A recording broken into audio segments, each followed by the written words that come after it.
नदी के किनारे शाम उतर रही थी। हल्की हल्की हवा बह रही थी। पानी में सूरज की परछाइयां कांप रही थी। यीशु वहीं बैठे थे, शांत, मौन, जैसे पूरा आकाश उनके भीतर उतर आया हो। तभी कुछ लोग शोर मचाते हुए एक स्त्री को घसीटते हुए लाए। आंखों में गुस्सा, हाथों में पत्थर और दिलों में घमंड। उन्होंने कहा, इस स्त्री ने व्यभिचार किया है। हमारे पुराने शास्त्र कहते हैं ऐसे लोगों को पत्थर मारकर मार देना चाहिए। आप क्या कहते हैं यीशु? यीशु ने सिर उठाया। उनकी आंखों में ना क्रोध था, ना भय, बस गहरी करुणा। पर भीतर एक प्रश्न भी था। अगर वे कहें मार डालो तो हिंसा को आशीर्वाद देना होगा, फिर प्रेम, क्षमा और करुणा का क्या अर्थ रह जाएगा?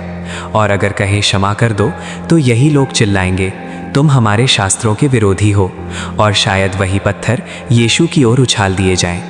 असल में वे उत्तर नहीं, जाल लेकर आए थे। यीशु कुछ देर चुप रहे, रेत पर उंगली से कुछ लिखते रहे, जैसे समय को ठहरने का संकेत दे रहे हों। फिर उन्होंने बहुत शांत स्वर में कहा, ठीक कहते हैं तुम्हारे पुराने शास्त्र। अगर ऐसा ही है तो पत्थर उठाओ और स्त्री को मार दो। लेकिन पहला पत्थर वही फेंके जिसने कभी व्यभिचार ना किया हो, जिसके मन में कभी गलत विचार तक ना आया हो। सन्नाटा छा गया। हवा भी जैसे रुक गई। नदी की लहरें भी थम गई। हर आदमी अपने भीतर झांकने लगा। किसी ने अपने अतीत को देखा, किसी ने अपने विचारों को, किसी ने अपनी इच्छाओं को। ऐसा कोई नहीं था जो पूरी तरह निर्दोष हो। एक एक करके हाथ ढीले पड़ने लगे, पत्थर रेत पर गिरने लगे। सबसे पहले बूढ़े चले गए, फिर जवान, फिर जोश में आए लोग भी। धीरे धीरे पूरा मैदान खाली हो गया। सूरज ढल चुका था, अंधेरा फैल रहा था, और पत्थरों का ढेर जैसे इंसान की पाखंड भरी नैतिकता का स्मारक बन गया था।